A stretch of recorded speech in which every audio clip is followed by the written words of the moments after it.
बहू बेटे के बुरे व्यवहार ने जीने की नई राह कैसे दी। मार्मिक कहानी, दिल छूने वाली। बबीता आज बहुत खुश थी क्योंकि वह शाम को अपने बेटे हर्ष और रेनू बहू के साथ पिक्चर देखने जाने वाली थी। पिक्चर भी बड़ी पारिवारिक एवं हृदय को छूने वाली थी। रात को जब लौटी तो अपने परिवार को देखकर बहुत खुश हो रही थी। जैसा फिल्म में दिखा रहे थे वैसे मेरे बेटे और बहू नहीं हैं। वो आज के युग के हिसाब से बहुत अच्छे हैं। रामनवमी का दिन होने के कारण बहू तथा बेटे दोनों की छुट्टी थी। बबीता ने अपने बेटे और बहू के लिए अपने हाथ से अच्छा लंच बनाया। तीनों फिल्म देखने के लिए गए और फिल्म देखकर बाहर ही डिनर भी किया। क्योंकि फिल्म पारिवारिक थी, तीनों ने उसके ऊपर रास्ते में खूब चर्चा की। कुछ देर तक बात करने के बाद रेनू चुप हो गई। सास बबीता ने पूछा, बेटा क्या बात है, तुम चुप चुप क्यों हो? रेनू ने कहा, कुछ नहीं, बस थोड़ी सी तबीयत खराब लग रही है, शायद हल्का सा फीवर हो गया है। अगले दिन इतवार था, दोनों की छुट्टी थी, इसलिए दोनों देर से उठे। परंतु बबीता को जल्दी उठने की आदत थी, अतः वह जल्दी ही उठ गई प्रतिदिन की तरह। आज शाम को हर्ष और रेनू ने अपने कुछ मित्रों को डिनर पर बुलाया था, इसलिए बबीता ने रात को ही दही बड़े बनाने के उद्देश्य से दाल भिगोकर रख दी थी और सुबह दही बड़े बनाकर रख दिए। रेनू और हर्ष के दोस्तों का घर पर आना बबीता को बहुत अच्छा लगता था, क्योंकि बबीता उनसे बैठकर खूब गप्पे मारा करती थी। 9 बजने को हो रहे थे। हर्ष और रेनू अभी भी सो रहे थे, तो उसने सोचा मैं ही जाकर दूध ले आती हूँ। जब दूध लेकर आई तब हर्ष और रेनू उठ चुके थे। बबीता उनके कमरे की तरफ उनसे चाय के पूछने के लिए जा रही थी कि तभी उसको रेनू के शब्द कानों में पड़े। वह हर्ष को कह रही थी कि मम्मी को यहाँ पर आए हुए 2 साल होने वाले हैं। क्या आप बता सकते हैं कि जब से वह यहाँ आई हैं हम लोग अकेले कहीं गए हैं? जहाँ भी जाते हैं वह साथ में जाती हैं। क्या मेरा मन भी तो करता होगा कि कभी मैं और तुम, बस हम दोनों बिना मम्मी के कहीं जाएं? हर्ष को यह रेनू की बात सुनकर बड़ा आश्चर्य हुआ और उसने कहा, रेनू तुम कैसी बातें कर रही हो? तुम्हें पता है ना कि पापा की डेथ के बाद मम्मी कितनी टूट गई थी, अकेली पड़ गई थी।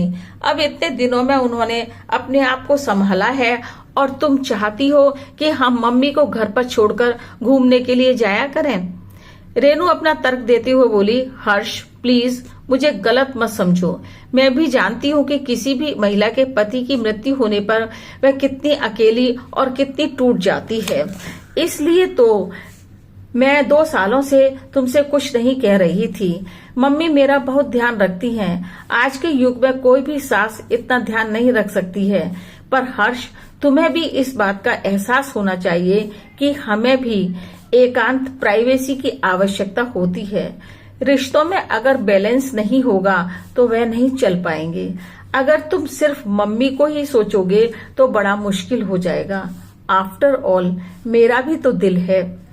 इतना सुन हर्ष भी रेनू के लिए थोड़ा सा पिघल गया और बोला, रेनू मैं क्या करूं, तुम ही बताओ।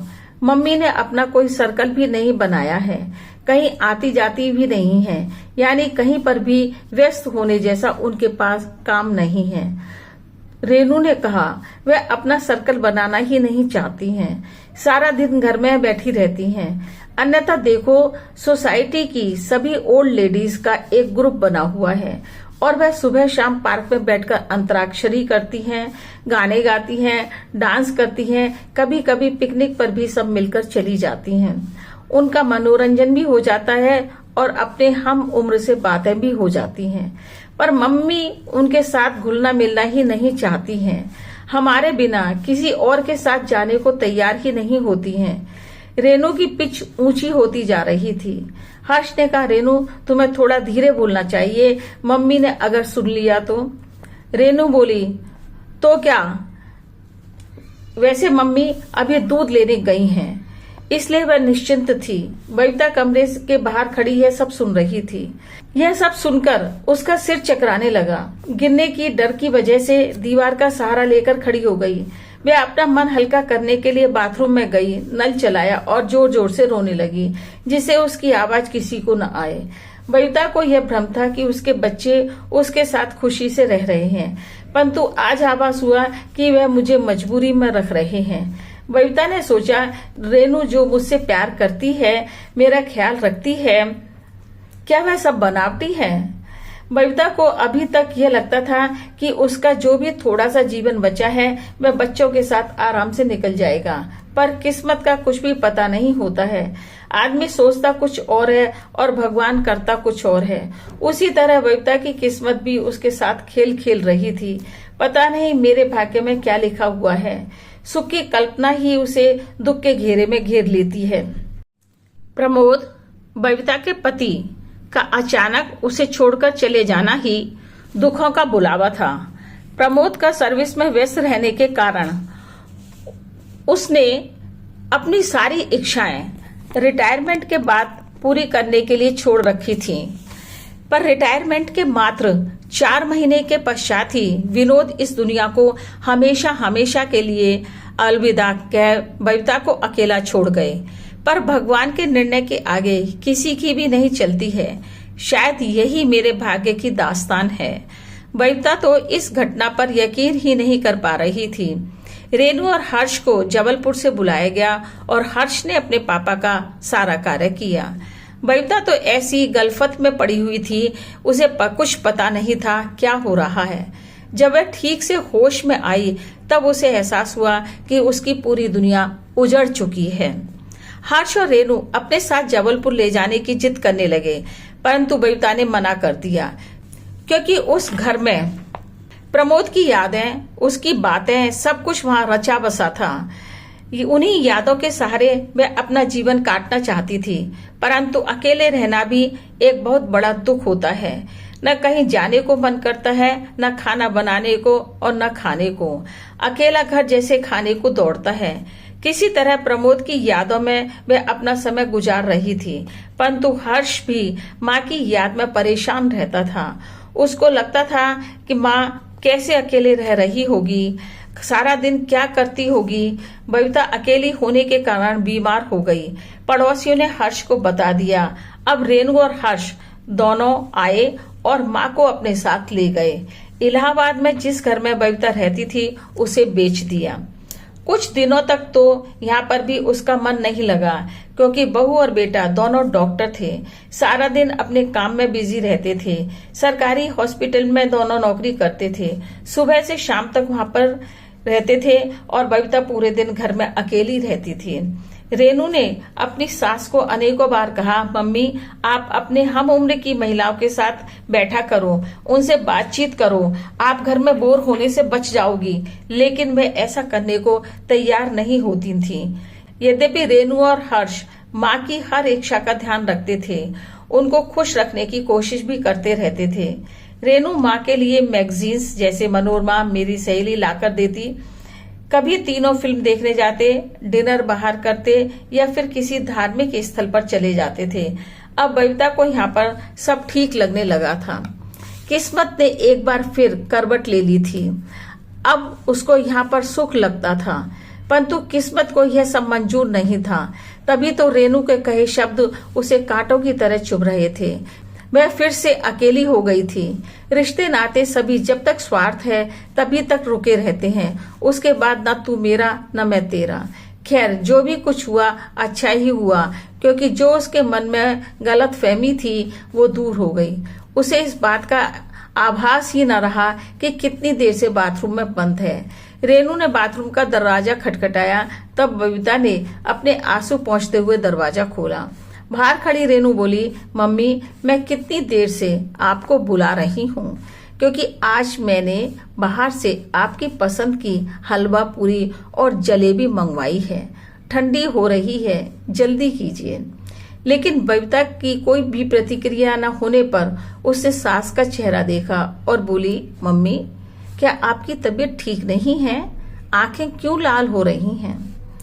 उसने रेनू को कोई जवाब नहीं दिया और अपने रूम में चली गई और सोचने लगी कि मुझे ऐसा कुछ नहीं करना चाहिए जिससे रेनू और हर्ष को कुछ भी आभास हो। बेटे बड़े अनमने मन से दोनों के साथ बैठकर नाश्ता किया। रेनू और हर्ष के जाने के बाद सारा दिन प्रमोद की यादों में खोई रही। प्रमोद के होने पर उसे रेनू और हर्ष पर निर्भर नहीं होना पड़ता। अब बबीता को आभास हुआ कि जब मैं रेनू और हर्ष के साथ फिल्म देखने गई उनको अच्छा नहीं लगा था, तो यह भी हो सकता है कि मैं इनके फ्रेंड्स के साथ बैठती हूँ तो यह भी अच्छा ना लगता हो। उसने रेनू से कहा, बेटा मैं कॉलोनी की एक महिला के साथ घूमने जा रही हूँ, आने में देर हो जाएगी, तुम लोग खाना खा लेना, मेरा इंतजार मत करना। रेनू बोली, मम्मी पर अचानक आज किसके साथ जा रही हो? हर्ष भी आश्चर्य से दोनों की बातें सुन रहा था। हर्ष बोला, मम्मी अभी सभी फ्रेंड्स आने वाले हैं, आप नहीं होंगी तो अच्छा महसूस नहीं होगा, तुम लोग एंजॉय करो, कहती हुई कमरे से निकल गई। हर्ष और रेनू को ऐसा लगने लगा कि शायद मम्मी ने सुबह की बातें सुन ली हैं, तभी आज सुबह से चुप चुप और अलग सा व्यवहार कर रही हैं। बबीता घर से बाहर आ गई। उसे यह समझ नहीं आ रहा था कि कहाँ जाए, क्या करे, किससे मिले। सड़क पर निरुद्देश्य आगे बढ़ती जा रही थी। विचारों की रेलम पेल दिमाग में तूफान मचा रही थी। सोचते सोचते काफी दूर निकल चुकी थी। शाम भी गहराने लगी थी। अब थोड़ा थोड़ा डर भी मन में लगने लगा था। ऊपर से थकान भी महसूस हो रही थी। सड़क के किनारे एक बेंच पड़ी थी, उसी पर बैठ गई। यह रोड वैसे तो काफी बिजी रहती है, परंतु इतवार होने के कारण ट्रैफिक कम था। यहाँ बैठकर वह सोचने लगी कि जिंदगी की सबसे बड़ी गलती यह की कि बच्चों के कहने से मैंने अपना इलाहाबाद का मकान बेच दिया। अगर न बेचा होता तो वहां चली जाती, पर अब कुछ नहीं हो सकता था। इन्हीं विचारों में खोई हुई थी कि तभी किसी पुरुष से अपना नाम सुनकर चौंक गई। उसने देखा करीब 65 साल का एक पुरुष हाथ में स्टिक लिए हुए खड़ा है, जिसको वह जल्दी से पहचान न सकी। फिर पहचानते हुए बोली, अरे विनोद जी आप। हैरानी एवं खुशी उसके चेहरे पर दिख रही थी। विनोद और प्रमोद दोनों बड़े गहरे मित्र थे। जब से बबीता शादी होकर आई थी तभी से विनोद को देखती आ रही थी। बबीता, प्रमोद और विनोद और पूनम के आपस में अच्छे पारिवारिक संबंध थे। एक दूसरे की समस्या आपस में हल किया करते थे। विनोद जी का ट्रांसफर होने पर भी परिवारों में आना जाना बना रहा था। 3-4 साल पहले जब पूनम भाभी का स्वर्गवास हुआ था तब हम लोग उनसे मिलने बीकानेर गए थे, परंतु न जाने क्यों बाद में कुछ कम आना जाना होने के कारण संपर्क टूट सा गया। बबीता ने कहा, विनोद जी इतने सालों से कहाँ थे, आपने तो हमें बुला दिया। विनोद जी ने कहा, बबीता क्या कहूँ, समय की मार के कारण कुछ भी न कर सका। बबीता ने कहा, आप क्या कहना चाहते हैं, मैं समझी नहीं। इधर तो पूनम की डेथ हुई और कुछ समय पश्चात ही मेरा भी एक्सीडेंट हो गया, जिसमें मेरा एक पैर कट गया, जिसके कारण 10 महीने तक हॉस्पिटल में रहा। अब नकली पैर लगा हुआ है। बबीता ने कहा, विनोद जी इतना कुछ होने के बाद भी आपने कुछ नहीं बताया। विनोद जी की दर्द भरी बातें सुनकर उसे अपना ध्यान नहीं रहा। अब विनोद जी बोले, मैं आपको कैसे संपर्क करता, क्योंकि एक्सीडेंट में मेरा मोबाइल भी टूट गया, उसी में सारे नंबर थे, इसलिए फोन करना असंभव था। विनोद जी ने कहा, अच्छा अब अपने विषय में बताओ, यहाँ जबलपुर कैसे आना हुआ, मेरा परम मित्र प्रमोद कैसा है, अब तो रिटायर भी हो चुका होगा। बबीता ने कहा, वह रिटायर भी हुए और कुछ दिन बाद ही दुनिया से भी रिटायर हो गए। यह सुनकर विनोद जी काफी परेशान हुए और बोले, तुम ये क्या कह रही हो। बबीता आंखों में आंसू भरे बोली, एक रात को ब्रेन हेमरेज हो जाने से तुरंत ही डेथ हो गई, हम लोग हॉस्पिटल तक भी न ले जा सके। उसके पश्चात हर्ष एवं रेनू मुझे यहाँ पर ले आए। विनोद जी ने आगे पूछा कि यहाँ पर मन लग रहा है, कैसे निकल रहे हैं दिन। बबीता ने कुछ जवाब नहीं दिया। वह सब कुछ विनोद जी को बताना चाहती थी, परंतु ये सोचकर चुप हो गई कि इतने दिनों बाद मिले हैं और आज ही सारी परेशानी को बता देना ठीक नहीं है। बबीता कुछ जवाब देती उससे पहले ही विनोद जी ने उसकी मनोदशा देख समझते हुए कहा, बबीता, मैंने हमेशा तुम्हें अपनी छोटी बहन माना है और आज भी हमारा वही रिश्ता है। वक्त के साथ हमारे रिश्तों में कोई बदलाव नहीं आया है, पर जिस तरह तुम चुप चुप सी खोई सी हो, उससे लगता है कि तुम्हें जरूर कोई परेशानी है। अपने लिए सिंपैथी पाने के कारण बबीता ने अपनी सारी बातें उन्हें बता दी। सारी बातें सुनकर विनोद जी ने कहा, सचमुच यह कोई समस्या नहीं है। यह बात सामने आती ही नहीं अगर तुम एक बीच का रास्ता चुनती। कभी कभी बच्चों के साथ जाना, कभी उन्हें अकेले जाने देना ही समझदारी है। हर व्यक्ति आजादी और प्राइवेसी चाहता है। अगर तुम्हारे बच्चे ऐसा कर रहे हैं तो इसमें कुछ भी गलत नहीं है। शायद तुम्हें याद होगा, जब तुम्हारी शादी हुई थी तब तुम और प्रमोद कहीं घूमने जाते या फिल्म देखने जाते थे तो विनोद की छोटी बहन भी तुम लोगों के साथ जाती थी। तब तुम्हें कितना बुरा लगता था। बबीता ने हाँ में सिर हिलाया। विनोद जी ने आगे कहा, हर उम्र की एक सोच, एक जरूरत होती है। इसमें गलत कुछ भी नहीं है। गलत है तो बस इतना कि उस उम्र को पार करने के बाद हम उसे भूल जाते हैं और यह भी भूल जाते हैं कि कभी हम भी ऐसा ही सोचा करते थे, यही चाहते रखते थे, यही उमंगें मन में भरी होती थी। वक्त के निकलने के बाद हम अपने बच्चों की भावनाओं, उनकी इच्छाओं को समझने की भूल कर देते हैं। हर्ष और रेनू ने तुम्हें अच्छा साथ दिया है। अब तुम उनको समझो, उनकी भावनाओं को जानो। ये सब छोटी बातें हैं, इनसे ऊपर आ जाओ। अपना खालीपन भरने के लिए दूसरों की आजादी खत्म करना समझदारी नहीं है। हमें यह ध्यान रखना होगा कि हमारे प्रति अपने कर्तव्य को बच्चे बोझ ना समझें। यह हमारे व्यवहार पर निर्भर करता है। विनोद जी के इस प्रकार समझाने से बबीता का दुख दूर हुआ ही नहीं, बल्कि जिंदगी के लिए एक नई राह मिल गई। बबीता सोचने लगी, एक माँ होकर भी वह अपने बच्चों की भावनाओं को न समझ सकी। विनोद जी, आपने शुरू से ही हमारी समस्याओं को हल की हैं। उसी प्रकार आज भी आपने मुझे नई दिशा देकर मेरा घर टूटने से बचाया है। बबीता जाने लगी तो विनोद जी ने कहा, बबीता, अभी मेरी बात पूरी नहीं हुई है। हम पूरी उम्र अपने परिवार, अपने बच्चे, अपनी सर्विस के लिए जीते हैं। इससे आगे नहीं सोच पाते हैं। अभी तो ये समय आया है जब हम समाज के लिए कुछ सहयोग कर सकते हैं, दूसरों के काम आ सकते हैं। करीब 2 साल पहले मेरी भी स्थिति तुम्हारी जैसी थी। उस समय मैंने और बहू तथा बेटे ने मिलकर एक समाज कल्याण नाम से संस्था बनाई। आज इस संस्था में मेरी जैसी उम्र के बहुत लोग जुड़ गए हैं। लोगों में जन चेतना लाना, अपना घर के साथ साथ शहर भी साफ रखना, पेड़ पौधे जो ग्रीनरी के साथ ऑक्सीजन भी देते हैं लगाने के लिए प्रेरित करना तथा अपने आसपास होने वाली समस्याओं को दूर करना और गरीब बच्चों को पढ़ाना। मेरी संस्था इसी प्रकार के कार्य करती है। महीने में इस संस्था के सभी सदस्य मिलकर कहीं पिकनिक पर चले जाते हैं। बबीता, तुम भी इस संस्था को ज्वाइन कर लो, बहुत अच्छा लगेगा।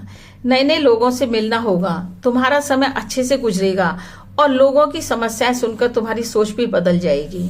जब हम किसी के काम आते हैं तो मन को बड़ी शांति मिलती है। अगर तुम यह सब करोगी तो हर्ष एवं रेनू को भी अच्छा लगेगा। बबीता को अब जीने का एक नया मकसद मिल गया था। खुश भी नजर आ रही थी। वह विनोद जी को बोली, आप घर चलिए, हर्ष भी आपसे मिलकर बहुत खुश हो जाएगा। विनोद जी ने कहा, बबीता, अभी बहुत देर हो चुकी है, बच्चे चिंता कर रहे होंगे, फिर किसी दिन जरूर आऊंगा। बबीता और विनोद जी में फोन नंबर का आदान प्रदान हुआ। बबीता ने भी सोचा, बच्चे कह रहे होंगे आज माँ कहाँ चली गई। दोनों अपनी अपनी दिशाओं में को चल पड़े, परंतु बबीता को जिंदगी जीने की एक नई राह मिल चुकी थी। अब उसके मुख पर संतोष के भाव स्पष्ट रूप से नजर आ रहे थे। अब उसे जीने के लिए एक नया मकसद मिल चुका था, एक नई मंजिल हासिल करने जा रही थी।